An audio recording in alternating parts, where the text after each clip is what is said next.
Okay friends, एक बार फिर से देख लेते हैं क्योंकि मैंने अपना रिकॉर्डिंग ऑन नहीं किया था। ठीक है, सो हमने कल पढ़ा था टीडीएस अंडर सेक्शन 192। आपका एम्प्लॉयर टीडीएस डिडक्ट करेगा, टीडीएस फ्रॉम सैलरी। तो जो भी एम्प्लॉयर आपका टीडीएस डिडक्ट करता है उसको एम्प्लॉयर को कंपलसरी एम्प्लॉय को टीडीएस सर्टिफिकेट इश्यू करना पड़ेगा and such TDS certificate will be in a form number 16, right? This form number 16 is nothing but a certificate under section 203 of the Income Tax Act in case the TDS shall be deducted from salary under section 192, right? What it will contain? It will contain certificate number. This certificate number is automatically generated from the TRACES portal. ठीक है, TRACES is the portal which is processing all the TDS return.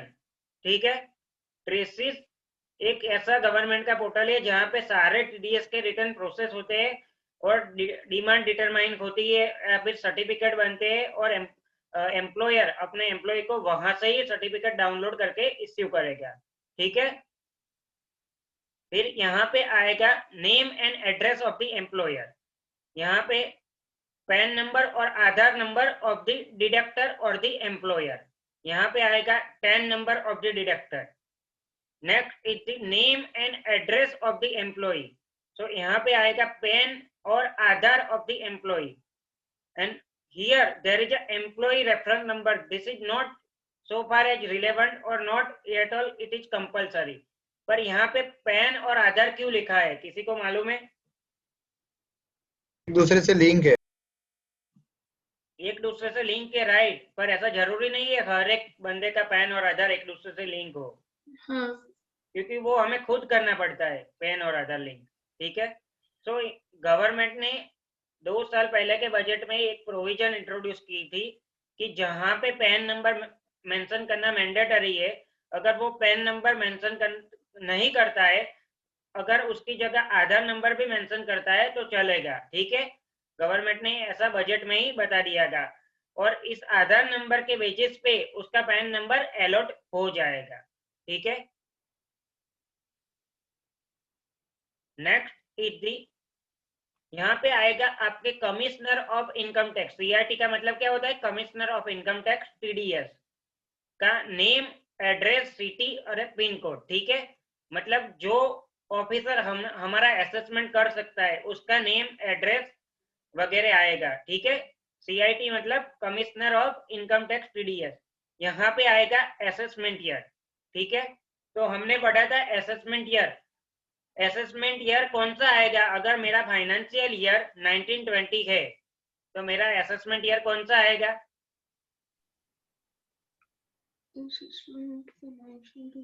Sir 2021 आएगा। Okay, right, 2021 आएगा। ठीक है, जो भी मेरा financial year है उससे 1 साल आगे का ईयर असेसमेंट ईयर कहलाता है। तो यहाँ पे क्या लिख के आएगा? असेसमेंट ईयर में जो आपका फाइनेंशियल ईयर है उसके 1 साल आगे का ईयर लिख के आएगा। ठीक है, now period with your employer. Same for example, अगर आपने पूरे साल उससे जॉब की है तो यहाँ पे कौन सा पीरियड आएगा? 1/4/19 से 31/3/20। ठीक है, अगर आपने part of the time job की है 6 महीने के लिए तो 1/4/19 से 30/9/20 आएगा, 30/9/19 आएगा। ठीक है, so this is the period for which you have been employed. Next is the summary of the amount paid or credited and tax deducted at source thereon in respect of the employee. तो यहाँ पे quarter आ जाएंगे। ठीक है, so quarter हमने कल पढ़ा था, कितने क्वार्टर है? 4 क्वार्टर है। 4 क्वार्टर। ठीक है, quarter number 1, quarter 2, quarter 3 and quarter 4, ऐसे 4 यहाँ पे एंट्री आ जाएगी। ठीक है, और हर एक क्वार्टर के सामने उसका रिसिप्ट नंबर आ जाएगा। जो भी हमने रिटर्न फाइल किया है उसका रिसिप्ट नंबर जनरेट होगा। ठीक है, हर एक क्वार्टर के सामने रिसिप्ट नंबर आ जाएगा। हर एक क्वार्टर के सामने रिलेवेंट अमाउंट आ जाएगी जो हमने टीडीएस रिटर्न में डाली होगी हमारे एम्प्लॉयर ने। उसके सामने जो भी टीडीएस डिडक्ट हुआ होगा वो आ जाएगा। सेम फॉर एग्जांपल, अगर पहला क्वार्टर है, यहाँ पे मेरी अमाउंट थी 1,00,000 रुपए और मेरे एम्प्लॉयर ने 10,000 रुपए टीडीएस काटा था, तो यहाँ पे 1,00,000 और यहाँ पे 10,000 आ जाएगा। ऐसी 4 एंट्री आएगी क्वार्टर 1, 2, 3 एंड 4 की, ठीक है। और यहाँ पे आएगा अमाउंट ऑफ टैक्स डिपॉजिटेड और remitted. So most of the time and it should be the same, that is tax deducted is equal to tax deposited। समझ में आया? whatever the tax is deducted it must be deposited to the government, ठीक है। अगर deposit नहीं किया तो interest लगेगा, पेनल्टी लगेगा, समझ में आया? और आपका जो भी खर्चा होगा वो भी डिसअलाउ हो जाएगा, ठीक है। कल पढ़ा था ना हमने 30% एक्सपेंस विल बी डिसअलाउ, ठीक है। नेक्स्ट इज दी सर ये जो फॉर्म 16 नंबर है, ये सैलरी का और बिजनेसमैन का अलग अलग होता है? नहीं, ये सिर्फ एम्प्लॉय के लिए ही है। ओके। अगर कोई और टीडीएस है तो उस पे फॉर्म नंबर 16A आएगा, ठीक है। ओके, सैलरी में कौन सा आएगा? सॉरी, 16 16 आएगा सिर्फ। अच्छा, और ये जो है वो ये बिजनेस के लिए 16A है, वो अदर देन सैलरी कोई भी टीडीएस हो। सेम फॉर एग्जांपल कमीशन का टीडीएस, प्रोफेशनल फीस का टीडीएस, इंटरेस्ट का टीडीएस, तो ए सर्टिफिकेट आएगा फॉर्म नंबर 16A, ठीक है। Okay. Form number 16 is a yearly certificate and form number 16A is a quarterly certificate, ठीक है। तो ये फॉर्म नंबर 16 हर क्वार्टर में इश्यू करेगा आपका डिडक्टर, क्वार्टर 1, 2, 3, 4, मतलब Okay. 4 क्वार्टर के 4 टीडीएस सर्टिफिकेट अलग अलग हो गए। However, in case of a salary certificate, only one form 16 for the whole of the year. So this is the reason यहाँ पे assessment year as well as the period from as well as the to is mentioned। समझ में आया? Okay. Next is the details of tax deducted and deposited in the government account through the books adjustment। तो यहाँ पे आएगा serial number. Same for example, अगर आपने 12 महीने का टीडीएस डिडक्ट किया तो हमने कल पढ़ा था हर एक मंथ का टीडीएस कौन सी डेट को डिपॉजिट करना पड़ता है? 7th, right. और मार्च का टीडीएस 30 अप्रैल, ठीक है। तो यहाँ पे 12 महीने की 12 के 12 एंट्री आएगी, ठीक है। उसके सामने आएगा tax deposited. Same for example यहाँ पे आएगा April, May, June and so on up to March, ठीक है। यहाँ पे आएगा टैक्स डिपॉजिटेड 10,000, 5,000, 4,000, 20,000, ठीक है, सो ऑन। यहाँ पे आएगा फॉर्म नंबर 24G का रिसीप्ट नंबर। अगर एक गवर्नमेंट अकाउंट है तो, मतलब अगर गवर्नमेंट टीडीएस डिडक्ट करता है तो, ठीक है। अगर गवर्नमेंट टीडीएस डिडक्ट नहीं करता है तो ए फॉर्म आएगा। यहाँ पे दोनों कॉलम में रिलेवेंट मटेरियल सेम रहेगा, मतलब यहाँ पे आएगा आपका serial number, date is your month, April to March. यहाँ पे आएगी अमाउंट, लेकिन यहाँ पे 24G की जगह क्या आएगा? BSR code. आपने जिस बैंक में ये टीडीएस डिपॉजिट करवाया होगा उस बैंक का हर एक ब्रांच का बीएसआर कोड अलग अलग होता है। समझ में आया? सेम फॉर एग्जांपल, अगर आपने एसबीआई अहमदाबाद की नवरंगपुरा ब्रांच में टीडीएस डिपॉजिट करवाया तो उसका बीएसआर, और अगर आपने एसबीआई की दिल्ली ब्रांच की कोई भी एसबीआई में टैक्स डिपॉजिट करवाया तो दोनों का बीएसआर सेम नहीं रहेगा। समझ में आया? BSR is the branch code of the bank. So यहाँ पे बीएसआर कोड आएगा, यहाँ पे आएगा आपने कौन सी डेट पे टैक्स डिपॉजिट किया है। समझ में आया? और यहाँ पे चलन नंबर, जो कि चलन नंबर बैंक की वेबसाइट से जनरेट होता है, वो चलन नंबर आएगा। Okay, so this is relevant detail for the चलन of the TDS। समझ में आया? इसमें एक कॉलम में किसी को डाउट है? Because this is the important. ये चलन कैसे पे आउट करते हैं वो भी हम देख लेंगे आज, ठीक है। इसमें किसी को डाउट है? ये क्लियर सर। ये पूरा का पूरा पार्ट ए का मटेरियल जो हम अभी तक डिस्कस कर रहे हैं वो ऑटोमेटेड जनरेट होता है ट्रेसिस के पोर्टल से, हमें कुछ भी करने की जरूरत नहीं है, ठीक है। This is the verification. यहाँ पे एम्प्लॉयर अपना वेरिफिकेशन देता है कि जो भी मैंने इंफॉर्मेशन ऊपर दी है सारी की सारी ट्रू एंड करेक्ट है, ठीक है। और यहाँ पे प्लेस, डेट, डेजिग्नेशन और उसकी सिग्नेचर आएगी, ठीक है। Now this is the main part of the form number 16, that is the calculation part on the basis of which employee can file their income tax return. समझ में आया? This is the main part. So part B में क्या आएगा? Detail of salary paid and any other income and tax deducted. तो यहाँ पे आएगा ग्रॉस सैलरी और उसमें अलग अलग पार्ट है। Salary as per section 17(1). तो हमने पढ़ा था सैलरी कौन कौन सी सेक्शन में आती है, सैलरी की प्रोविजन कौन सी सेक्शन में आती है? 15, 16, 17. Okay, so what are the salary? All the salary will be the part of this column. Next is the value of purchases. So whatever the purchases, मतलब आपके एम्प्लॉयर ने जो आपको भी फैसिलिटी प्रोवाइड की है उसकी सारी वैल्यू यहाँ पे आएगी। कौन सी फैसिलिटी? सेम फॉर एग्जांपल आपको फर्नीचर प्रोवाइड किया है या फिर रेंट फ्री अकोमोडेशन दिया है, तो उसका रेंट फ्री अकोमोडेशन का जो भी वैल्यू होता होगा कंपेरेटिव, वो यहाँ पे आ जाएगा। Next is the profit in lieu of the salary. तो अगर आपके एम्प्लॉयर ने आपको प्रॉफिट डिस्ट्रीब्यूट किया है इन ल्यू ऑफ द सैलरी, तो वो भी यहाँ पे आएगा। And the total figure will be the your gross salary. समझ में आया? 90% के केस में क्या होता है, this A is only the part of the gross salary, ये दोनों नहीं आते हैं, ठीक है। ये दोनों तब आते हैं जब आप किसी मल्टीनेशनल कंपनी में एमएनसी में जॉब करते हो तो, ठीक है। Next is the allowance exempt under section 10। तो हमने पढ़ा था एक अलाउंस एग्जम्प्ट अंडर सेक्शन 10। कौन सा अलाउंस पढ़ा था हमने? हाउस रेंट अलाउंस पढ़ा था हमने, प्रग्नेश?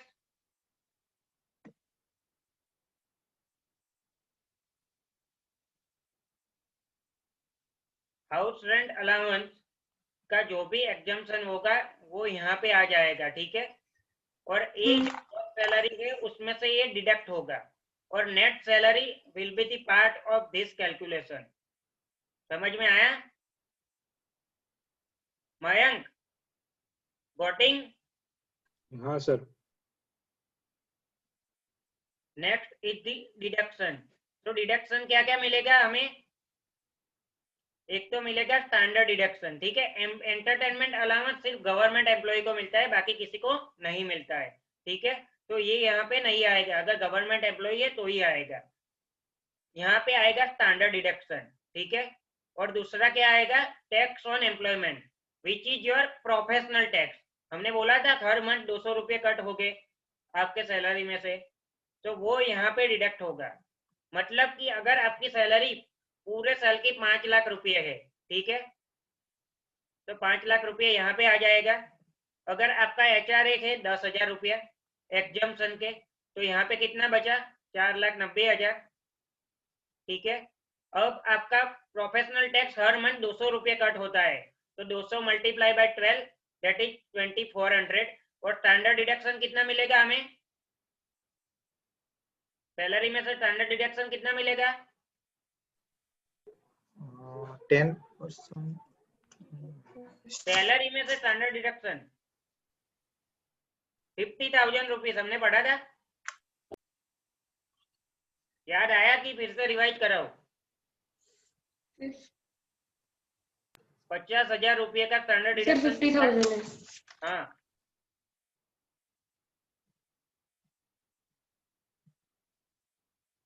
ये पढ़ा था हमने। एक्चुअल सैलरी और 50,000 which ever is less will be deducted from the salary income, पढ़ा था हमने ये, ठीक है। तो यहाँ पे 50,000 डिडक्ट हो जाएंगे, ठीक है। तो मेरी टैक्सेबल सैलरी कितनी होगी? 4,90,000 minus 50,000 minus 2400। What is the answer? कितना आंसर होगा यहाँ पे? 4,44,00,000 4,37,600. 4,37,600. This is my income chargeable under the head salary. समझ में आया? 4,47 आएगा सर. 437 ही आएगा. यहाँ तक हाँ. समझ में आया कि डाउट है किसी को? नहीं, समझ में आ गया. Mayank, Sudeep, Clear, sir. Clear ना? अब आगे आएगा, अगर आपने अपने एम्प्लॉयर को और भी इनकम रिपोर्ट की है, सेम फॉर एग्जांपल की मेरी कमीशन की इनकम है या फिर मेरी बैंक एफडी की इनकम है और मैंने अपने एम्प्लॉय को ये इनकम रिपोर्ट की है, तो वह इनकम का लिस्ट यहाँ पे आ जाएगा. ठीक है? अगर कुछ भी मैंने रिपोर्ट नहीं किया है तो 0 आएगा. ठीक है? So what is the my gross total income? This is my gross total income. समझ में आया? अगर मैंने कुछ भी रिपोर्ट नहीं किया है, क्योंकि ये मुझे सर्टिफिकेट कौन दे रहा है? अपना एम्प्लॉयर. समझ में आया? This is my gross total income. उसके बाद क्या आएगा? डिडक्शन. ये हमने पढ़ा था सेक्शन 80C. ठीक है? तो यहाँ पे अगर मेरा मान लो कि LIC में मैंने 5 लाख का प्रीमियम पे किया है. ठीक है? यहाँ पे कितना डिडक्शन मिलेगा मुझे? 80C. मैंने 5 लाख का प्रीमियम पे किया है, मुझे मैक्सिमम कितना डिडक्शन मिल सकता है? 10%. 1.5 लाख तक का. 1.5 लाख तक का. Yes right, 1.5 lakh. तो ठीक है, 80C का डिडक्शन या फिर कोई और भी डिडक्शन है उसका यहाँ पे डिडक्शन मुझे मिलेगा. ठीक है? तो ये 437 में से 1,50,000 और डिडक्ट हो गए. Next one is the other deduction. ठीक है? फिर यहाँ पे एक और डिडक्शन आएगा ATD का. ATD में क्या आता है? मेडिक्लेम. हमने बोला था मैक्सिमम मेडिक्लेम कितना मिलेगा? 25,000. 25,000. सिटीजन है तो 50,000. 50,000. ठीक है? तो उसका भी डिडक्शन आएगा. तो what ever the answer is gross total income less deduction, what ever the answer is, it is your net total income. समझ में आया? तो नेट टोटल इनकम कितना होगा? 87,600. ठीक है? बताओ एक बार फिर से. 437 में से 1,50,000 चले गए, तो मेरी इनकम कितनी बची? 287. अब तो 25,000. कितना होगा? 25,000. कैसे? ATD में सर मिलेगा ना? ATD में हमने 0 क्लेम कर दिया अभी कि हमने इन्वेस्ट नहीं किया, ऐसा मान लिया. ठीक है? Okay sir. Okay. Okay sir. तो 287,600, इस पर टैक्स कितना आएगा? 5% sir. 5% on which amount? Whichever is less. Amount कितनी अमाउंट पे?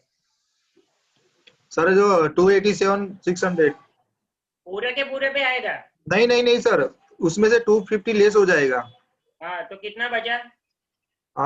37,600. उस पे कितना परसेंट लगेगा? 5%. 5%. गुड.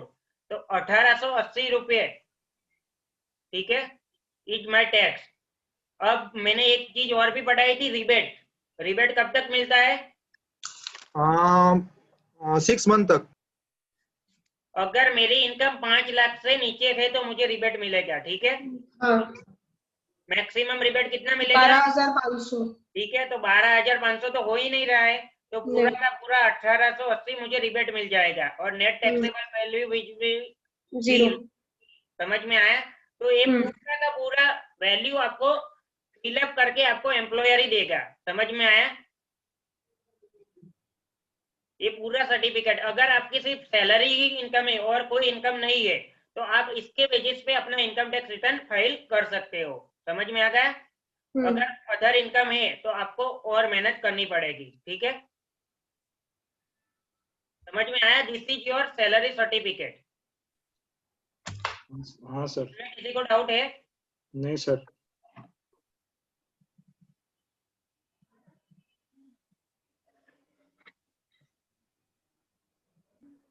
सर वो खाली एक बार फिर से बोल दो ना कि बिजनेसमैन का जो TDS कटता है वो और अपना एम्प्लॉय सैलरी का जो कटता है उसमें 16 फॉर्म का थोड़ा कंफ्यूजन अभी भी मेरे दिमाग में है. मैं आपको बता देता हूँ फॉर्म नंबर 16A। मैं आपको बता देता हूँ फॉर्म नंबर 16A कैसा होता है वो।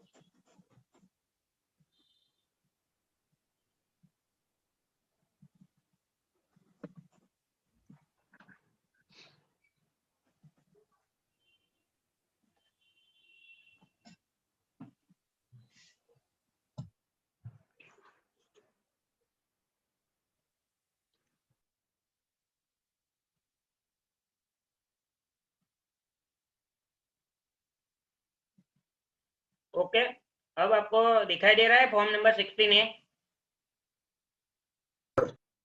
यस, वहां पे क्या था, सिर्फ 16, ठीक है। यहाँ पे क्या आ गया, 16A। Okay, so this is the certificate under section 203 for tax deducted at source। वहां पे क्या था, tax deducted at source from salary। तो यहाँ पे सैलरी नहीं आएगा, सैलरी के अलावा सारी डिटेल सेम रहेगी। आप देख लो, name and address of the deductor, PAN और Aadhaar, PAN number, name and address of the deductee, PAN और आधार ऑफ द डिडक्टी, ठीक है। Assessment year, period from to, CIT का एड्रेस, ठीक है। यहाँ पे क्वार्टर 1, 2, 3, 4 आएगा, लेकिन हर एक क्वार्टर का ये फॉर्म नंबर 16A अलग अलग होगा, ठीक है। चारों का मिक्स नहीं होगा। सैलरी में पूरे के साल का एक ही सर्टिफिकेट बनेगा। Okay sir. ये चलन की डिटेल भी मैंने आपको बताई थी, ठीक है। यहाँ पे सिर्फ 3 चलन आएंगे, मैं 3 से ज्यादा भी हो सकते हैं, लेकिन अगर एक मंथ का एक ही पेमेंट होता है तो एक क्वार्टर में कितने मंथ, 3 मंथ। तो यहाँ पे 3 रो आएगी और सैलरी में 12 भी रो हो सकती है, हर एक मंथ का एक पेमेंट।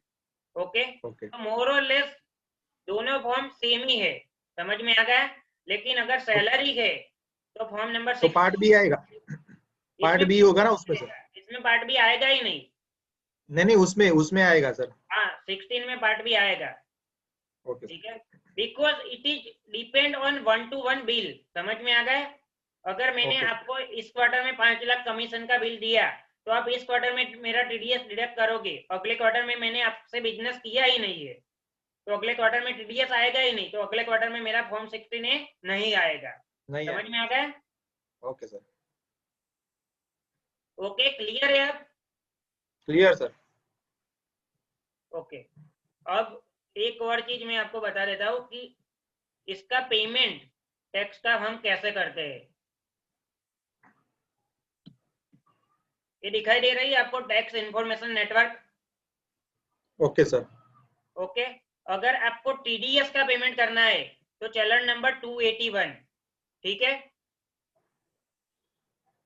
अगर टीडीएस के अलावा इनकम टैक्स का पेमेंट करना है तो चलन नंबर 280 आएगा। यहाँ पे देखो, payment of advance tax, self assessment tax, advance tax हमने पढ़ लिया। हाँ सर। ओके, तो उसका पेमेंट करना है तो यहाँ पे आएगा 280। अगर टीडीएस या टीसीएस का पेमेंट करना है तो यहाँ पे आएगा। हम अभी टीडीएस का पेमेंट देख लेते हैं। सर ये लिंक है कि फिर आपने डायरेक्ट खोला है सर? ये इनकम टैक्स की वेबसाइट है, इनकम टैक्स की नहीं, ये एनएफडीएल की वेबसाइट है। अच्छा। आप 3-NFDL करोगे या फिर डायरेक्ट गूगल में ही लिखोगे चलन नंबर 281 ऑनलाइन पेमेंट, तो साइट ओपन हो जाएगी, ठीक है। अच्छा, ओके सर। चलन नंबर 280 या 281 डायरेक्ट लिखोगे तो भी ये साइट ओपन हो जाएगी, ओके सर। तो यहाँ पे क्या आएगा, ये फॉर्म चलन कैसे फिलअप करते। अगर आपको ये चलन पे नहीं करना है ऑनलाइन, तो आप फिजिकल पेपर और चेक बैंक में जाके भी दे सकते हो। Okay, okay sir. Online payment compulsory नहीं है। अगर आप बैंक में जाके चेक डिपॉजिट कर दोगे, लेकिन आपको ये चलन ले जाना पड़ेगा, ठीक है, प्रिंट निकाल के। इसका पीडीएफ और वर्ड कॉपी आपको गूगल पे ही मिल जाता है, तो उसमें आपको फिलअप मैन्युअली करना पड़ेगा। फिर ये सैलरी में से जो टीडीएस करता है वो भी इसमें से ही भर सकते हैं ना 280? हाँ, इसमें से ही भर सकते हैं इसमें। तो सर ये अभी जो हम लोग कर रहे हैं वो मैन्युअल कर रहे हैं, तो सर ये ऑनलाइन पेमेंट चालू है कि बंद है अभी? ये ऑनलाइन ही कर रहे हैं, ये जो अभी हम कर रहे हैं ना, ये ऑनलाइन है। अच्छा। ये जो आप देख रहे हो ना, टैक्स इंफॉर्मेशन नेटवर्क, ये पूरा ऑनलाइन चलन है। समझ में आया? Okay, okay sir. तो यहाँ पे आएगा tax applicable, that is your company deductive और नॉन कंपनी डिडक्टिव। मतलब आपने जिसका टीडीएस कट किया है वो कंपनी है कि नहीं, कंपनी नहीं है।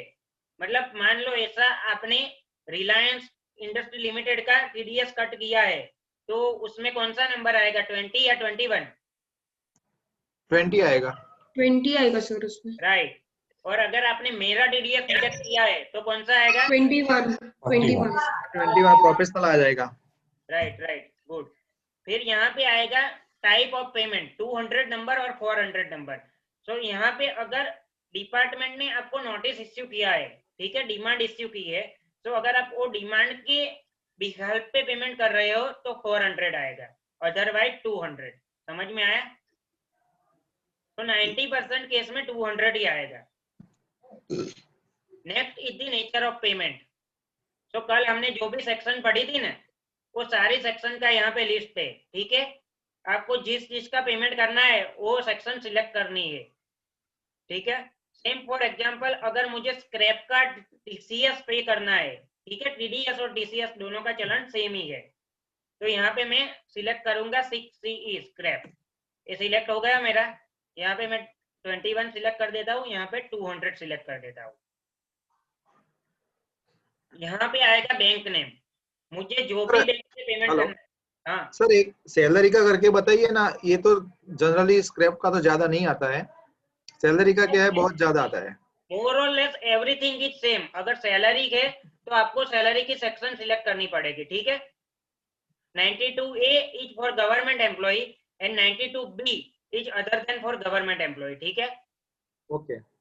हमारी जो सेक्शन है वो 192, मतलब 192(3) फॉर, मतलब आगे 1 आता है, लेकिन यहाँ पे गवर्नमेंट ने सिर्फ 1 निकाल दिया है, आप देखो, ठीक है। यानी कि सर जो इनकम टैक्स और टीडीएस का जो सेक्शन है, एक्ट है, वो 192 से 196 तक है कि 98 तक है सर पूरा? नहीं, वो सिर्फ टीडीएस का पार्ट है, ओनली 1 चैप्टर है। इनकम ओके टैक्स एक्ट में तो 298 सेक्शन है, ठीक है। Okay okay. तो अगर मैं सैलरी का टीडीएस का पेमेंट करता हूँ तो यहाँ पे 92B आएगा। समझ में आया? Okay sir.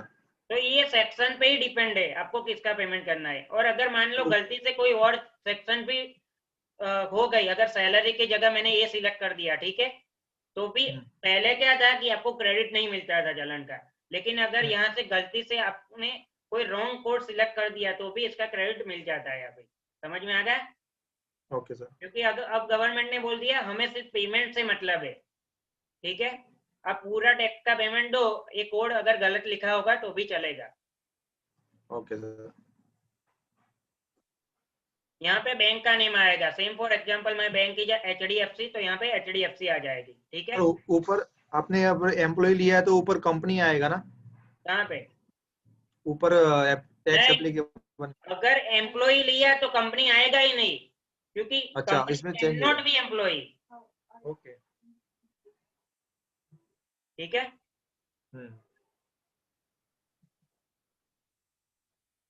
फिर यहाँ पे आएगा 10 नंबर। जस्ट अ मिनट, मैं आपको एक 10 नंबर डेमो लिख के दे देता हूँ, जिससे आपको पता चले कि आगे कौन सा आ सकता है।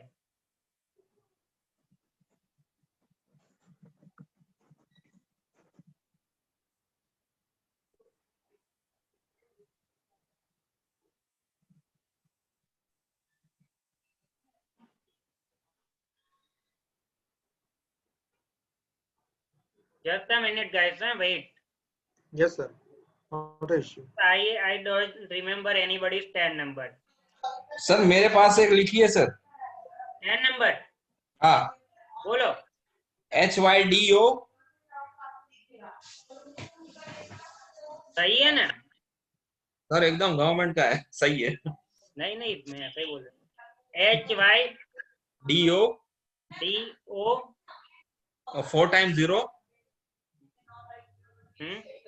7A 7A। यहाँ पे आएगा असेसमेंट ईयर, ठीक है। तो मान लो मेरा फाइनेंशियल ईयर 19-20 है, तो असेसमेंट ईयर कौन सा आएगा? 18-19। फाइनेंशियल ईयर से 20-21 आगे का, 20-21 सॉरी 20-21 आएगा sir. Assessment year financial year कौन सा चल रहा है? 20-21 2021। 2021, ठीक है। यहाँ पे एड्रेस डालना है आपको, ठीक है। यहाँ पे अपना सिटी का नाम डालना है, यहाँ पे आपको स्टेट का नाम डालना है, पिन कोड डालना है,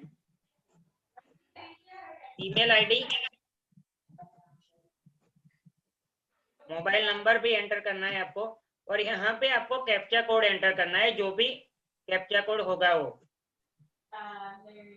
तो अभी ये साइट फिलहाल वर्क नहीं कर रही है, ठीक है। जैसे ही आप यहाँ पे प्रोसीड पे क्लिक करोगे, ये साइट अभी वर्क नहीं कर रही है, और जैसे ही आप प्रोसीड पे क्लिक करोगे, आपने जो नाम बोला ना सुदीप, आपने जो नंबर बोला ना, जी उसका नाम अपने आप डिस्प्ले हो जाएगा स्क्रीन पे, और वो ठीक है आपको सर। बैंक की वेबसाइट पे ले जाएगा, आपने जो भी बैंक सिलेक्ट की होगी ना वो। ओके, अच्छा सर। समझ में आया प्रज्ञेश? जी डाउट जी है किसी को? यस सर, डेफिनेटली एक सर। बार फिर से बताओ। नहीं सही समझ में सर। क्लियर है सर। ये सबमिट करने के बाद कुछ नहीं, आपको सिर्फ नाम वेरीफाई करना था, ठीक है। वो नाम अपने वहां आप, से सर पेमेंट के लिंक पे जाएगा तो वहां पे से सर पेमेंट ही करनी है डायरेक्ट फिर? हाँ, आपको अपना नेट बैंकिंग का आईडी पासवर्ड डाल के पेमेंट ही करना है। जैसे ही पेमेंट हो जाएगा, वो अपने आप इस साइट पे वापस आ जाएगा, और आप चलन पीडीएफ में डाउनलोड कर सकते हैं, ओके सर, ओके। ठीक है। और जो चलन आएगा उसमें क्या आएगा? पूरा डिटेल आ जाएगा सर उसमें? उसमें आएगा डीएसआर कोड, पढ़ा था हमने फॉर्म नंबर 16 में। जिस बैंक से पेमेंट हुआ है उस बैंक का डीएसआर कोड आएगा? हाँ, वो ब्रांच का बीएसआर कोड आएगा, कौन सी डेट पे पेमेंट हुआ, चलन नंबर आएगा, और अमाउंट आएगी, ठीक है। इतनी डिटेल आपको टीडीएस के रिटर्न में फिलअप करनी पड़ेगी, जो भी चलन होगा उसकी पूरी इंफॉर्मेशन। ओके, तो ये सब कुछ एक दूसरे से लिंक है, समझ रहे हो ना आप? हमने जो फॉर्म नंबर 16 पढ़ा, वो फॉर्म नंबर 16 में इंफॉर्मेशन कहाँ से आती है? तो ये चलन से आती है। ओके, पेमेंट की इंफॉर्मेशन है चलन से आती है। अब हम पढ़ेंगे इनकम टैक्स का पेमेंट कैसे करना है। तो चलन नंबर 280,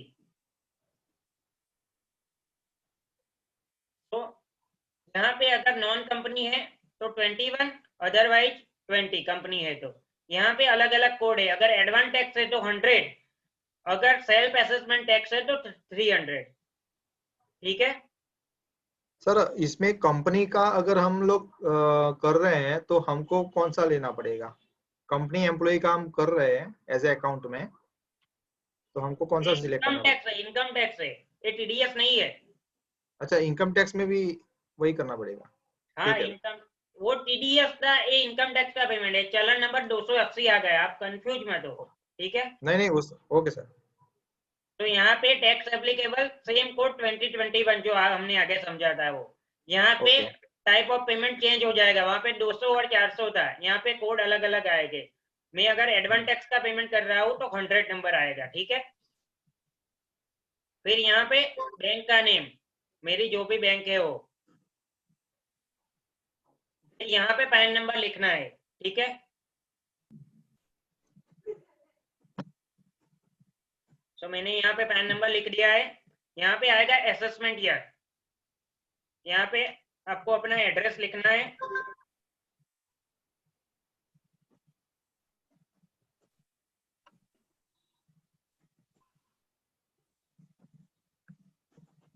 फिर ईमेल आईडी लिखना है और मोबाइल नंबर लिखना है।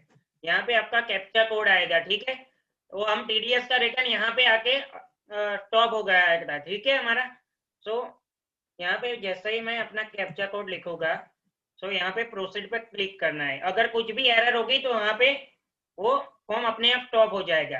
अब जो भी हमने फिलअप किया है, यहाँ पे देखो नोटिस आ रही है, please confirm your information before proceeding, ठीक है। तो हमने कोड सिलेक्ट किया है 21, 100, net banking, Punjab and Sind bank, फिर हमारा पैन नंबर, फिर यहाँ पे आप नेम दिख रहे हो, नेम दिखाई दे रहा है, ठीक है। और जो भी असेसमेंट ईयर होगा उससे 1 साल पीछे का फाइनेंशियल ईयर फ्लैश होगा। आप देख रहे हो यहाँ पे ऐसा, तो 21-22 सिलेक्ट किया है तो यहाँ पे 20-21 फ्लैश हो रहा है। हाँ, ये हमारा एड्रेस। तो ये तो मैंने ऐसे ही डेमो करके 1-1 डाल दिया है, ठीक है। आपको पूरे की पूरी इंफॉर्मेशन एंटर करनी होगी। ओके, आपको वेरीफाई क्या करना है, सिर्फ 2 चीज ही वेरीफाई करनी है, आपका नेम और फाइनेंशियल ईयर, ठीक है। अगर ये गलत हो गया तो किसी और के अकाउंट में पैसे चले जाएंगे, समझ में आया। आप अगर मैं अपना पेमेंट कर रहा हूँ और मैंने PAN नंबर आपका लिख दिया तो आपके अकाउंट में पैसा चले जाएगा, मुझे क्रेडिट नहीं मिलेगा, ठीक है। और अगर ईयर भी गलत लिख लिया तो पुराने साल में या नेक्स्ट साल में पेमेंट चला जाएगा, इस साल का पेमेंट क्रेडिट नहीं होगा। तो यहाँ पे मुझे सिर्फ इतना ही करना है, I agree and submit to bank. जैसे ही मैं सबमिट टू बैंक दूंगा, यहाँ पे मेरी बैंक की वेबसाइट आ गई, ठीक है। यहाँ पे मुझे अपना यूजर आईडी और पासवर्ड डाल के सिर्फ पेमेंट करना है। Clear? Clear sir, clear. Okay. ये टैक्स का पेमेंट कैसे करना था वो भी आपके मॉड्यूल में नहीं था, ये सिर्फ आपको मैंने एक अलग से दिखा दिया है, समझ में आया? ओके।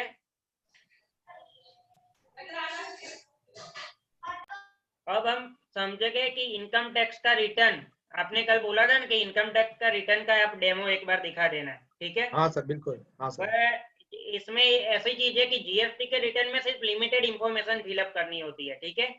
तो उसका लाइव डेमो हम दे सकते हैं, पर इनकम टैक्स के रिटर्न में इतनी लिमिटेड चीजें नहीं होती, बहुत सारी इंफॉर्मेशन हमें देनी पड़ती है, ठीक है। फिर भी मैं ट्राई करता हूँ, जितना हो सके उतना मैं आपको बता देता हूँ, ठीक है। Okay sir, okay. So this is the website of the income tax. आपको दिखाई दे रहा है ना ये? Yes sir. So this is the main home page of the income tax India e-filing.gov.in. ये ऊपर देखो, आपने URL एड्रेस है ना यहाँ पे, ठीक है। This is the e-filing website. यहाँ पे आओगे तो आपको दिखाई देगा लॉगिन हियर, ठीक है। यहाँ पे लॉगिन होके आपको अपना इनकम टैक्स का रिटर्न फाइल करना होता है। लेकिन अगर आपके पास कोई भी सॉफ्टवेयर नहीं है तो आपके लिए इनकम टैक्स का फॉर्म तो चाहिए ना फाइल जनरेट करने के लिए। तो वो फॉर्म कहाँ से मिलेगा? इनकम टैक्स की वेबसाइट से। यहाँ पे आप राइट हैंड साइड देखोगे तो IT रिटर्न प्रिपरेशन सॉफ्टवेयर दिखाई दे रहा है। जी जी। तो IT रिटर्न प्रिपरेशन सॉफ्टवेयर पे जैसे ही आप क्लिक करोगे, यहाँ पे आ जाएगा असेसमेंट ईयर। आपको कौन से ईयर का फॉर्म डाउनलोड करना है वो आपको सिलेक्ट करना है, ठीक है। तो बाय डिफॉल्ट यहाँ पे जो लास्ट ईयर होगा वो आ जाएगा, ठीक है। तो अभी कौन से साल के रिटर्न चल रहे हैं? 1920 के। तो असेसमेंट ईयर कौन सा हुआ? 2021। ओके। तो यहाँ पे ITR number 1, it is for the individual being a resident, जिसकी भी सैलरी इनकम है, ठीक है। Total income up to 50 lakh, income from salary, one house property, only one house property and other sources that is interest and agriculture income up to 5000, तो वह बंदा ITR 1 file कर सकता है, ठीक है। अगर एग्रीकल्चर इनकम 5000 से ज्यादा है तो वह बंदा ITR 1 फाइल नहीं कर सकता है, उसको ITR 2 फाइल करना पड़ेगा, ठीक है। नेक्स्ट इज द इंडिविजुअल और HUF not having the income from business और प्रोफेशन, ठीक है। जो ITR 1 फाइल नहीं कर सकता है वो ITR 2 में आएगा, लेकिन उसके लिए कंडीशन क्या है कि उसकी बिजनेस इनकम नहीं होनी चाहिए। अगर बिजनेस इनकम है तो उसको ITR 3 फाइल करना पड़ेगा, ठीक है। अब अगर ITR 3 आप देखोगे ना तो कितने पेज का है मालूम है? It range from page 50 to 80। समझ लो कि इसमें कितनी सारी इंफॉर्मेशन आएगी। 80 पेज का भी रिटर्न बन सकता है ITR 3। तो अगर कोई भी बंदा अगर बोल रहा है कि मुझे प्रिजम्पटिव टैक्सेशन में जाना है, हमने पढ़ा था प्रिजम्पटिव टैक्सेशन LLP वाला। जी जी जी। LLP वाला ना? नहीं, प्रिजम्पटिव टैक्सेशन। अच्छा, ओके ओके, हाँ, प्रिजम्पसी वाला जिसमें स्कीम होती है। 44 AD। ओके, 44 AD और 44 AD। AB AB तो यहाँ पे आ जाएगा, AB में तो ऑडिट होता है, ठीक है। तो उसको तो 44 ITR AD फाइल करना पड़ेगा।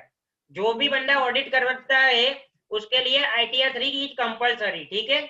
और ये सिर्फ इंडिविजुअल और HUF के लिए है। यहाँ पे जो ऑडिट नहीं करवा रहेंगे और प्रिजम्पटिव में जा रहेंगे, हमने बोला था 2 करोड़ से कम टर्नओवर है, आप 8% प्रॉफिट 8% में आपको ऑडिट कराने की जरूरत नहीं है। तो सीधा साधा सिंपल रिटर्न है यहाँ ए, ठीक है, कोई भी बंदा अपने आप फिलअप कर सकता है। ITR number 4। Next is the ITR number 5, person other than individual HUF company और a person filing form number ITR 7। तो उसके अलावा कौन से पर्सन बचे? Person other than individual HUF company और person filing ITR 7, partnership firm, right? यहाँ पे पार्टनरशिप फर्म नहीं लिखा हुआ है, तो पार्टनरशिप फर्म को कौन सा रिटर्न फाइल करना है? ITR 5। Next ITR 6 is for the purpose of company and next one is the ITR 7, it is relating to the for the purpose of trust। जो भी चैरिटेबल ट्रस्ट है या फिर यूनिवर्सिटी है जो एग्जाम्पशन क्लेम कर रहे हैं पूरा का पूरा, ठीक है, उसके लिए ITR 7 आएगा। समझ में आ गया? तो now we will start the live demo of one of the return। So I have selected, सबसे ज्यादा पेज वाला रिटर्न मैंने सिलेक्ट किया है इंडिविजुअल के लिए, ITR 3, ठीक है। ITR 3 किसे फाइल करना है? जो बिजनेस और प्रोफेशन में है या फिर जिसको ऑडिट करवाना पड़ता है वो, ऐसे इंडिविजुअल और HUF को ITR 3 फाइल करना पड़ेगा, ठीक है।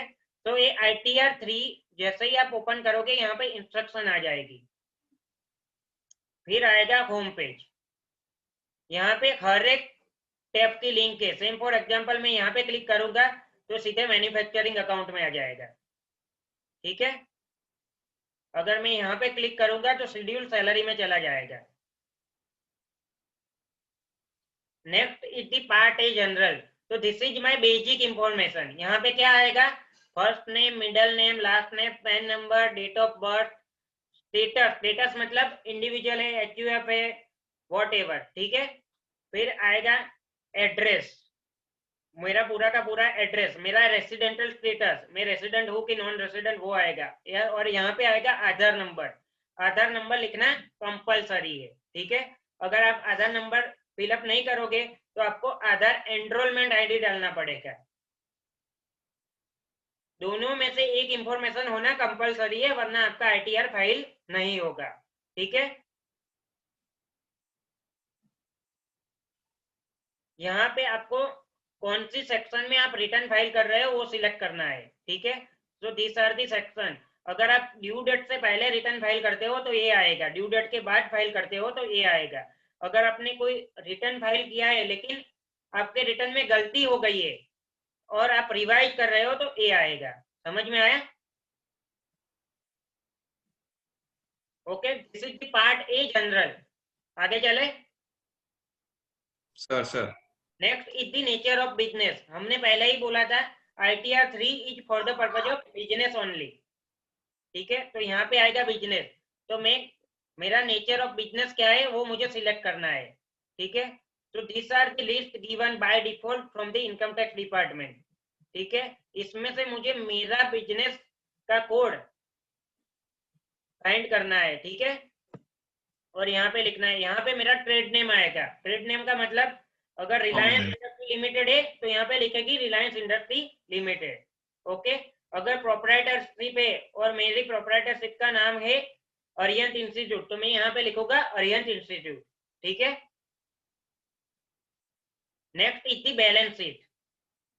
तो बैलेंस शीट आपके बुक्स ऑफ अकाउंट से जो भी आपने बैलेंस शीट बनाई होगी वो पूरी की पूरी बैलेंस शीट आपको 1 by 1 यहाँ पे फिलअप करनी पड़ेगी, ओके। सो ये तो आपको पता ही होगा, इसमें मैं डिटेल में नहीं जा रहा हूँ, समझ, ओके। आपकी बुक्स ऑफ अकाउंट से या फिर अपना जो भी ऑडिटर ने आपको ऑडिटेड बैलेंस शीट दी होगी वो ऑडिटेड बैलेंस शीट के हिसाब से आपको 1 to 1 कॉलम यहाँ पे फिलअप करना पड़ेगा, okay. Next is the manufacturing account. अगर आप मैन्युफैक्चरर हो तो आपको ये अकाउंट फिलअप करने की जरूरत है, वरना आपको ये भरने की जरूरत नहीं गए। इसमें क्या आएगा, मैन्युफैक्चरिंग है तो हम रॉ मटेरियल यूज करेंगे, उसमें से मैन्युफैक्चरिंग होगा, ठीक है। तो stock of raw material, stock of WIP, WIP का मतलब work in progress, work in progress का मतलब जिसका सर जो भी प्रोडक्शन रॉ चालू है मटेरियल्स जो हम लोग यूज कर रहे हैं, प्रोड्यूस कर रहे हैं, उसका। और जो हम लोग का ओपनिंग था पहले, उसको हम लोग यहाँ लिखेंगे, उसका वर्क इन वैल्यू। प्रोग्रेस का मतलब है कि मेरा रॉ मटेरियल मैंने प्रोडक्शन में डाल दिया है, हाँ लेकिन प्रोडक्शन हाँ के लिए जो 100% प्रोसेस होनी चाहिए उसकी जगह 70% प्रोसेस ही हुई है, मतलब मेरा फिनिश प्रोड्यूस नहीं हुआ है। तो वो जो 70% वाला जो मटेरियल है वो वर्क इन प्रोग्रेस में आएगा। प्रोग्रेस समझ में आया? ओके। और एक यहाँ पे आएगा मेरे जो भी मैन्युफैक्चरिंग रिलेटेड जो भी एक्सपेंस हो गए वो यहाँ पे आ जाएंगे, ठीक है। यहाँ पे ओपनिंग स्टॉक आया, ऐसे ही यहाँ पे लास्ट में आपको क्लोजिंग स्टॉक आएगा। करना है, ठीक है। जो भी आंसर आएगा this is your cost of goods produce, ठीक है। ये सारी की सारी इंफॉर्मेशन जो भी आपके ऑडिटेड फाइनेंशियल स्टेटमेंट है उससे आपको सिर्फ फिगर आउट ही डालनी है। समझ में आया? यहाँ पे सेम फॉर एग्जांपल वेजेस दिया है तो आपको यहाँ पे वेजेस की अमाउंट ही डालनी है। Okay. Next is the trading account. तो एक हर एक बिजनेसमैन में ये ट्रेडिंग अकाउंट आएगा। समझ में आ गया? क्योंकि उसका टर्नओवर तो होगा या तो सेल्स ऑफ गुड्स होगा या फिर सेल्स ऑफ सर्विस होगा, तो जो भी उसका सेल्स होगा वो यहाँ पे आएगा, ठीक है। उसके बाद उसके रिलेटेड जो भी एक्सपेंस हो गए, advertising, self promotion, other expense, bank charges, what ever, ठीक है, सारे के सारे एक्सपेंस हमारे P&L अकाउंट में आएंगे, प्रॉफिट एंड लॉस। हाँ। ये यहाँ पे देखो salary, wages, bonus, leave encashment, insurance, ठीक है, entertainment, hospitality, commission, royalty, professional fees, ठीक है, पूरा का पूरा। और हमने एक चीज पढ़ी थी कि अगर आउटसाइड इंडिया हम पेमेंट करते हैं तो TDS अगर नहीं काटा तो 100% डिसअलाउ हो जाएगा, राइट। हाँ और इंडिया में अगर पेमेंट करते हैं और TDS नहीं काटा तो 30% ही डिसअलाउ हो जाएगा। डिसअलाउ हो जाएगा। गवर्नमेंट को कहां से मिलेगी? यहाँ पे देखो आप, professional fees paid outside India and to others. अगर आउटसाइड इंडिया पेमेंट किया है तो यहाँ पे आपको इंफॉर्मेशन एंटर करनी है, अगर इंडिया में पेमेंट किया है तो यहाँ पे, ठीक है। Next is the other information. So financial statement fill up करना इजी है, ठीक है। आपको जो भी आपका ऑडिटर देगा उससे सिर्फ आपको फिगर यहाँ पे एंटर करनी है। Next is the other information. Other information में आपने कौन सी मेथड ऑफ अकाउंटिंग फॉलो की है, कैश मेथड या फिर मर्केंटाइल मेथड, वो सिलेक्ट करना है, ठीक है। अगर आप कैश मेथड रखते हो तो कैश मेथड, अगर आप मर्केंटाइल रखते हो तो मर्केंटाइल। फिर अगर आपने कोई अकाउंटिंग मेथड चेंज की है, यस या नो, उसकी इंफॉर्मेशन देनी है, ठीक है। फिर आप स्टॉक की वैल्यूएशन किस हिसाब से करते हो, same for example if cost और एक market value whichever is less, so आपको यहाँ पे 1 लिखना है, अदरवाइज 2 लिखना है। समझ में आया? Okay, this is the other information. यहाँ पे नेक्स्ट आपको डालनी है क्वांटिटी इंफॉर्मेशन। तो यहाँ पे जो बंदा ऑडिट करवाने के लिए लायबल नहीं है उसके लिए एंटर करनी कंपलसरी नहीं है, जो ऑडिट करवाता है उसके लिए कंपलसरी है। ओके। तो क्वांटिटी डिटेल का मतलब आपका जो भी रॉ मटेरियल, फिनिश गुड या WIP का स्टॉक होगा, opening stock plus purchase plus manufacture less sale is equal to closing stock, वो पूरी की पूरी अमाउंट क्वांटिटी यहाँ पे आपको एंटर करनी है, राइट। नेक्स्ट इज दी, अब हमारी main part of the income start होता है, income from salary, schedule S, ठीक है। सो हमने फॉर्म नंबर 16 देख लिया ना, फॉर्म नंबर 16 जो आएगा उसके हिसाब से सारी की सारी इंफॉर्मेशन हमें यहाँ पे डाल देनी है, ठीक है। यहाँ पे देखो नेम ऑफ द एम्प्लॉयर, उसका टैन नंबर, वो सब कुछ हमें फॉर्म 16 में मिल जाएगा, ठीक है। उसके हिसाब से सारी की सारी इंफॉर्मेशन यहाँ पे डाल देनी है, तो ये हो जाएगी आपकी salary income. Next is the house property income. House property में क्या आएगा, जो भी मेरी हाउस प्रॉपर्टी है उसके सारे की सारी हाउस प्रॉपर्टी का मुझे एड्रेस यहाँ पे दिखाना पड़ेगा, ठीक है। इवन दो I haven't given such house property on rent, समझ में आया? मुझे सारी की सारी प्रॉपर्टी यहाँ पे दिखानी पड़ेगी। बिल्कुल तो यहाँ पे आएगा address of the property, town, state, country, और यहाँ पे सिलेक्ट करने का आएगा सेल्फ ऑक्यूपाइड है या फिर रेंटेड है।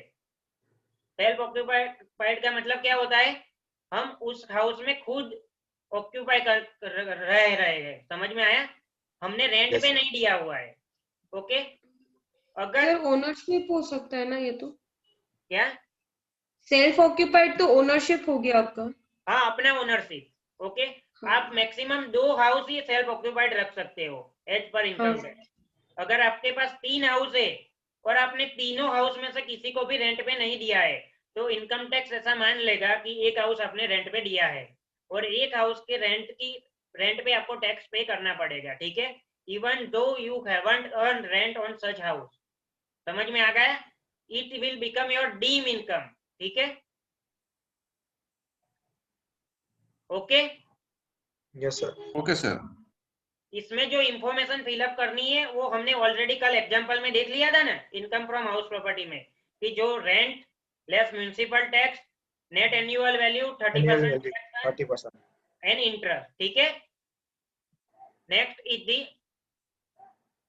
शेड्यूल बिजनेस और प्रोफेशन, ठीक है। तो इसका भी हमने एग्जांपल किया था, net profit as per profit and loss account. तो यहाँ पे शुरू हुआ profit before profit and loss account, ठीक है। ये एग्जांपल हमने किया था ना? Yes, sir. किया था. Okay. Net profit as per profit and loss account, फिर इसमें एडलेस होगा, ठीक है। तो ये एडलेस की पूरी फॉर्मूला है, यहाँ पे आपको सिर्फ अमाउंट डालनी है। समझ में आ रहा है ऐसा? मयंक, क्लियर? कुणाल, सुदीप, आप लोगों को हाँ। समझ में आ रहा है ना? जी जी सर। Kunal, Yes, sir. ठीक है। क्योंकि ये इतना सारी इंफॉर्मेशन है, 1 to 1 तो रीड करना बहुत डिफिकल्ट है, ठीक है। और सच बताओ, मैंने भी ITR 3 आज तक कभी भी 1 to 1 रीड नहीं किया है, ठीक है। क्योंकि हम लोग तो सिर्फ सॉफ्टवेयर यूज करते हैं और सॉफ्टवेयर में जितनी इंफॉर्मेशन हमें डालनी होती है हम डाल देते हैं, उसके हिसाब से ये अपनी आप पूरा रिटर्न बना देता है, ठीक है। लेकिन अगर आप यूटिलिटी यूज करोगे तो आपको हर एक पेज पे जाके हर एक आइटम में लिखना पड़ेगा, ठीक है। Okay Pradnyesh, Yes, sir. Thank you, sir. आगे चले। Yes, sir.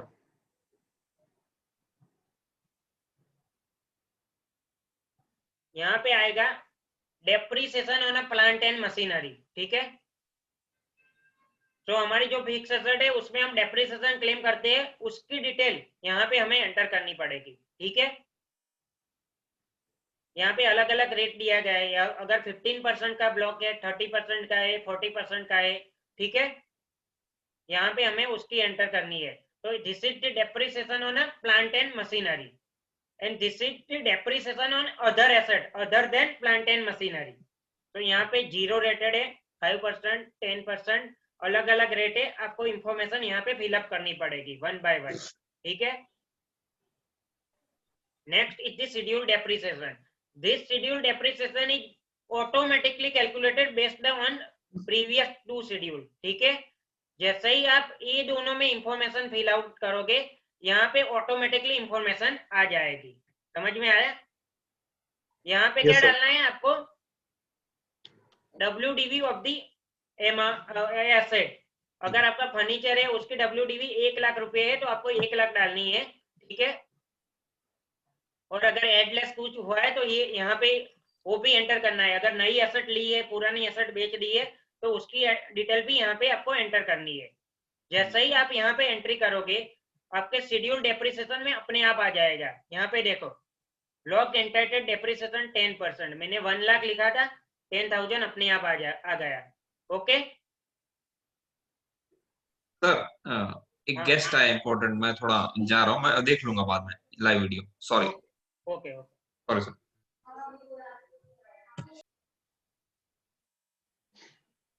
Yes sir. Next is the schedule capital gain. ठीक है, तो कैपिटल गेन कौन सी चीज पे लगता है? Sorry sir. कैपिटल गेन किस चीज पे लगता है? किस? ऐसा कैपिटल गेन कब लगेगा? 40 section short term capital gain और लॉन्ग टर्म कैपिटल गेन में लगेगा। लॉन्ग एंड जब शॉर्ट हमने टर्म। प्रॉपर्टी सेल आउट की है उस पे हाँ प्रॉफिट होगा, हाँ उस पे हमें कैपिटल गेन टैक्स भरना पड़ेगा। मिलेगा। हाँ तो यहाँ पे आप देखो फ्रॉम सेल ऑफ लैंड और बिल्डिंग, ठीक है, उसकी यहाँ पे सेल वैल्यू आपको एंटर करनी है, फिर यहाँ पे कॉस्ट आ जाएगी, ठीक है, टैक्सेशन आ जाएगा, जो भी नेट वैल्यू होगा वो अपना कैपिटल गेन हो जाएगा। ठीक है, नीचे जाओगे तो आपको ये सेल ऑफ लैंड और बिल्डिंग की जगह sale of shares debenture extra सब कुछ दिया हुआ है। ठीक है, ये देखो पूरे के पूरा इतना बड़ा पेज है इसका। ठीक है, शेयर डिबेंचर ये देख रहे हो, long term capital gain on bonds और डिबेंचर। ठीक है, तो हर एक एसेट वाइज आपको एंट्री अलग अलग करनी पड़ेगी। Understand? Okay sir. Next is the schedule OS, that is income from other sources. तो इनकम फ्रॉम अदर सोर्सेज में क्या आएगा? जो भी मेरी इनकम है कहीं पे भी टैक्सेबल नहीं होगी तो यहाँ पे आ जाएगा। ठीक है, उसकी एंट्री मुझे यहाँ पे करनी पड़ेगी। Dividend, interest from saving bank, deposit eight extra. ठीक है, ये सब कुछ मैं फिलअप करूंगा, उसके बाद मेरी ग्रॉस टोटल इनकम अपने आप आ जाएगी। ठीक है, और उसमें से क्या मिलेगा मुझे? डिडक्शन। तो डिडक्शन यहाँ पे देखो सेक्शन 80G, मैंने कोई डोनेशन किया है चैरिटेबल ट्रस्ट को, तो उसकी सारी की सारी डिटेल मुझे यहाँ पे एंटर करनी पड़ेगी। देखो आपने डोनेशन कर दिया और आपने बोल दिया कि मैंने 5 लाख का डोनेशन कर दिया, ऐसा नहीं चलेगा। आपको इंफॉर्मेशन क्या देनी है? नेम ऑफ द ट्रस्ट, उसका पूरा एड्रेस, सिटी, स्टेट कोड और उसका पैन नंबर। ठीक है, तो कोई भी यहाँ पे गलत चीज एंटर नहीं कर पाएगा, क्योंकि ये दोनों चीज आमने सामने वेरीफाई हो जाएगी। समझ में आ गया? अगर गलत चीज एंटर की तो अपने आप नोटिस इश्यू हो जाएगी, because it is automatically issued on the basis of a software. ठीक है, सॉफ्टवेयर अपने आप ही कंपेयर कर लेता है। Next is section 80D, so this is related to mediclaim. जो भी आपने मेडिक्लेम पे आउट किया है उसकी इंफॉर्मेशन आपको यहाँ पे फिलअप करनी पड़ेगी। शेड्यूल 6A 80C, ठीक है, LIC, PPF, what ever you have entered, invested amount will be entered here. मैं अगर यहाँ पे 5 लाख लिखूंगा तो मुझे डिडक्शन कितना मिलेगा? सिर्फ 1.5 लाख का ही डिडक्शन मिलेगा। अंडरस्टैंड? 1.5 लाख का। हाँ 1.5 लाख का। ओके, तो ये अपने आप ही 1.5 लाख ही ले लेगा। अब 50 लाख लिखो तो भी 1.5 लाख ही लेगा। ठीक है, ओके।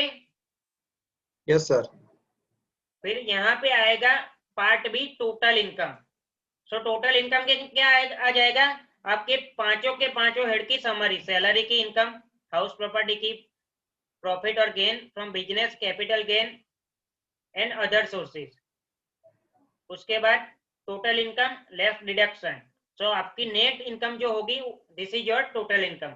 इस पे टैक्स अपने आप कैलकुलेट होगा पार्ट बी टीटीआई में। ठीक है, यहाँ पे टैक्स अपने आप कैलकुलेट हो जाएगा।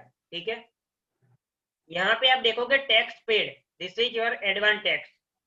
हमने चलन देखा था, ऑनलाइन चलन कैसे पे आउट किया, तो चलन की जो भी इंफॉर्मेशन है वो कहाँ पे आएगी? यहाँ पे आएगी आईटी, शेड्यूल आईटी में। यहाँ पे आपको क्या लिखना है? BSR code, date of deposit, वो सब कहाँ से मिलेगा? अपने चलन से, जो हमने ऑनलाइन पेमेंट किया हो। फिर किसी ने हमारा टीडीएस काटा होगा, तो वह टीडीएस की सारी एंट्री आपको यहाँ पे डालनी है। ठीक है, उसके बेसिस पे इंफॉर्मेशन यहाँ पे अपने आप फिलअप हो जाएगी। ठीक है, टैक्स पेड में। Yes sir. Okay, this is your liability less tax paid. So additional amount is payable, then you have to pay, otherwise if refundable then answer will be minus or in the column number 12, row number 12, refund. अगर आपका refund निकलता है तो आपको bank account की detail देनी पड़ेगी, उस बैंक अकाउंट में आपका रिफंड 1 साल के अंदर अंदर क्रेडिट हो जाएगा ऑटोमेटिकली, ठीक है। गवर्नमेंट ने एसबीआई को पूरा कॉन्ट्रैक्ट दे रखा है, जो भी इनकम टैक्स का रिफंड है जैसे ही रिटर्न प्रोसेस होता है एसबीआई आपके अकाउंट में रिफंड क्रेडिट कर देगी, ठीक है। Okay, so this is the small demo of the income tax return, ठीक है। पूरा का पूरा लाइव करना इट इज इम्पॉसिबल। आपने देखा ना कितनी सारी इंफॉर्मेशन है, क्योंकि जीएसटी रिटर्न में क्या है, we have to enter only sale value, CGST, SGST, IGST, and we have to value only input tax credit. और अगर जीएसटीआर 1 है तो आपको पर्टिकुलर बिल का जीएसटी नंबर और रिलेवेंट वैल्यू डालनी है। इसमें ऐसा नहीं है, बहुत सारी इंफॉर्मेशन आपको फिलअप करनी पड़ती है, ठीक है। ओके, अब हम कल देख लेंगे, थोड़ा बहुत सर। बचा है वो, ठीक है। सर बाकी का कल के लिए रखें। यस सर, कोई हाँ इश्यू नहीं। सर। 1 मिनट, ये किसी ने मैसेज किया है, कभी ऐसा हो सकता है कि जितना इनकम टैक्स पेएबल वो पूरा डिडक्शन में चला जाए, मतलब कुणाल